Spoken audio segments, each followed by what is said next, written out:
welcome back to another video. Today is Thursday the 9th of July 2020, and in today's video we're going to preview day number 2 of the PDC Summer Series, and the event that's going to take place is Players Championship number 10.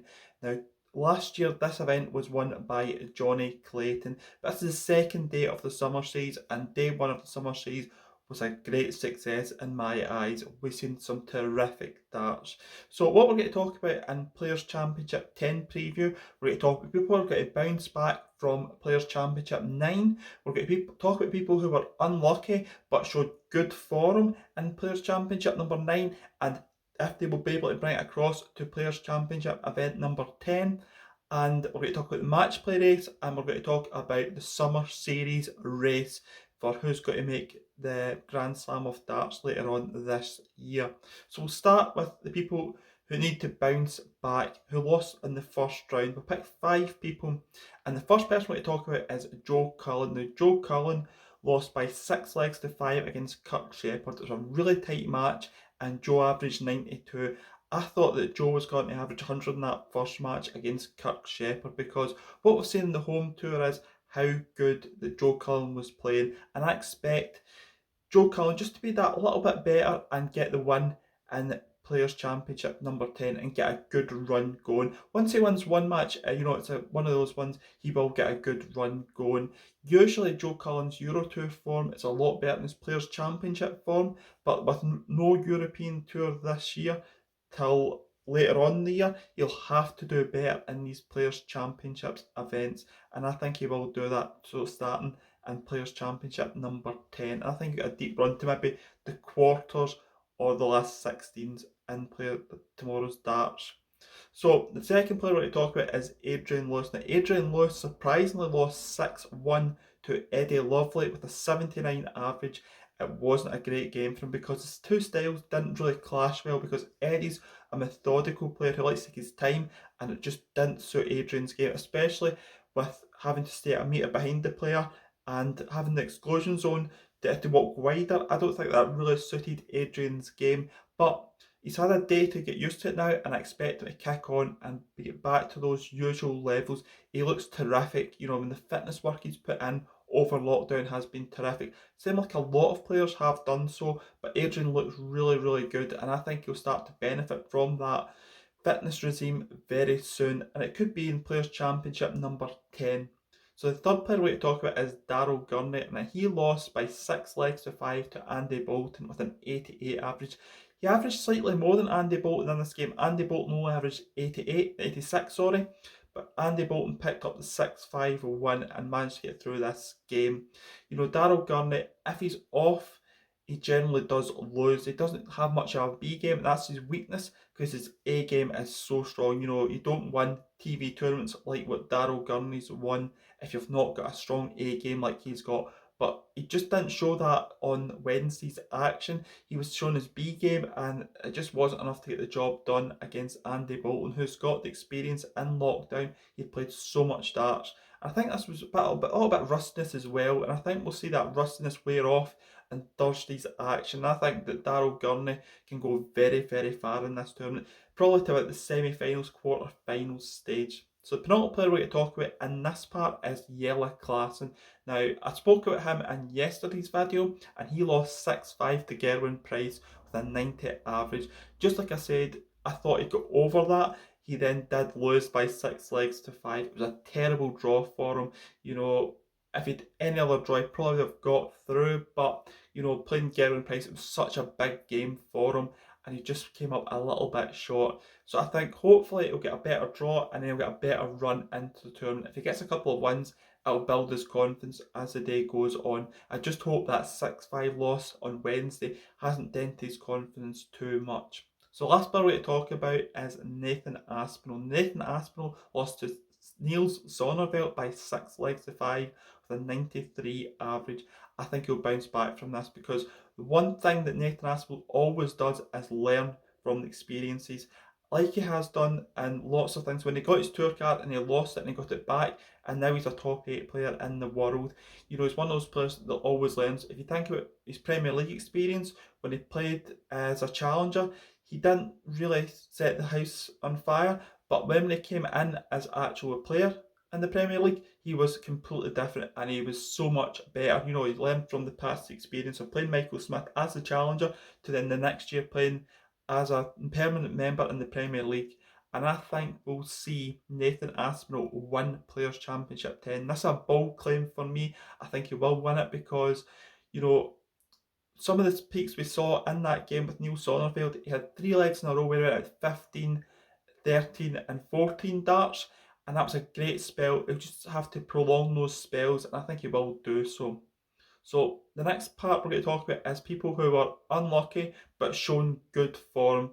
So Boris Kramer is probably the best example of this. In the last round against Rob Cross, he lost by 6 legs to 4, and Boris averaged 106 in this match and a 6-4 loss. You know, if he'd played anyone else in that first round, he would have got through, but he was just unfortunate that he lost 6-4. And with that form, if he shows that in Thursday's play, he can go very, very far. You know, this is his first year as a tour card holder, and he's learning all the time. And you know, he's getting better and better. He's transferring his skills from the soft tip board to the steel tip board, and he's just going to get better and better. Just like someone like Christoph Ratajski is doing and has shown in the past few years.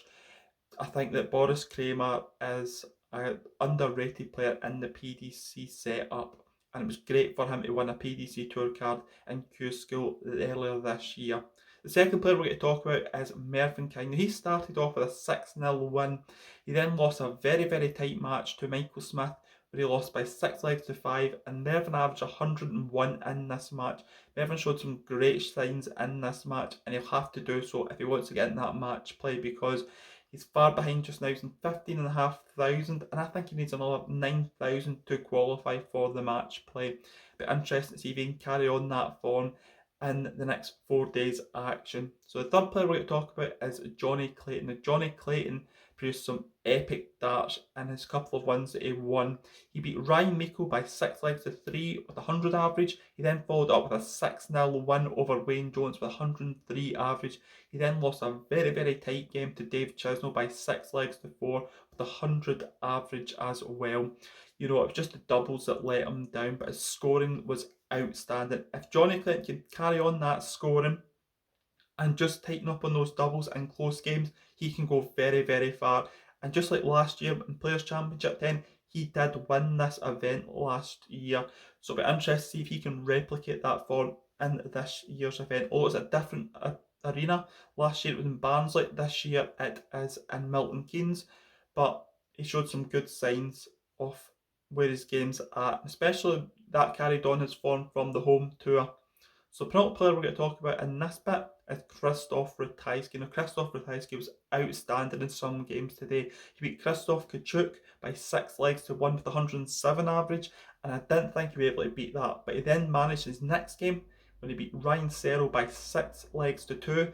He averaged 108. It took an epic performance from Peter Wright to beat him, and he beat him by 7 legs to 2. But Christoph still averaged 105 in this match. You know, we didn't know where Christoph would set off from where he'd left previous to lockdown, but he did do that. You know, Christoph's starts have been going like that for the last few years. It's an amazing thing to see. You know, so much practice went in, and you know, it's paying off for him because that consistency of throw is now improving week on week, event on event. And it won't be long till we see him get to the latter stage of TV events. I think that he's got that inner steel to do that, because you don't win as many events. I know that Ian White has won events on the floor and not transferred to TV, but I think that Christoph Ratajski can. You know, he's a BDO World Master. He can win on TV, and I think it's only a matter of time before he gets deep in PDC TV events. And the last player we to talk about is probably one of the matches of the day as well, was Callan Rydz when he took on Michael van Gerwen. He lost by 6 legs to 4 with 106 average. It was a terrific game, and he's a terrific talent. He's one of those players, you know, he's the next in line to show how good he is. You know, he's another player who's knocking on the door. He won his tour card this year as well, and I can't speak highly enough of him. You know, the North East Starch is in such a great position with Chris Dobey, Callan Rydz, Glenn Durrant, they're all pushing each other on. Ryan Joyce as well. They're all pushing each other on to even better and bigger things. And it's such an amazing part of darts just now, the youngsters. And Callan's were not up there. And I expect Callan to repeat his performance and get to the last 16 or last 32 again. So let's talk a little bit about the match play race. I've said earlier on in this video that I think the cut-off point will be about 24,000. I say it's not scientific in any way, shape or form. And I think Justin Pipe is just about safe with that 24,000. Steve Beaton will probably need £1,000. He's currently in 11th place with 23,000. Currently in 12th position is Vincent van der Voort. He's currently in 22,250. And Keegan Brown's on the same, so they're both on the same 12th and 13th. The people that have to win a few games now that are in positions that are in the match play position are Dimitri Vandenberg. He's on 22,000. He'll have to win a couple of thousand over the next 4 days. So he needs to win a few games. He needs to either win 2 games in a day for both days for 2 times, or 1 game every day. And I'd be interested to see if he can do that, because he's one of those players on the TV, and the Euro Tour has been very good, but it's just shown that on the floor. Ryan Searle currently sits on 20,000. He's in 15th position. I think Ryan will be okay. I think Ryan's form is okay to get him in. Ricky Evans currently sits on that bubble of 16th position, and he's got 19,500. He overtook Kim Hybrits, and Kim Hybrits in 19th position. Steve West is in 18th position, and John Henderson is in 19th position with £17,750. So it's going to have epic battle, who can push their way up, because everyone can still qualify if they get a couple of wins. If someone can manage to win a Players' Championship event, they will be able to qualify for the Masters. If they win 2, it'll almost guarantee everyone in the field. I think this is where I'm for some really interesting darts. Who can break out of that gang that are in that positions between probably 15,000, which Mervyn King's on 15,500. Can he win an event? Because he's got the form and the guide. He knows how to win these events. I'd be interested to see who can kick on to that next level and reach the match play. There's so much money available. If you can reach the match play, then you've got a good chance of reaching the Grand Prix.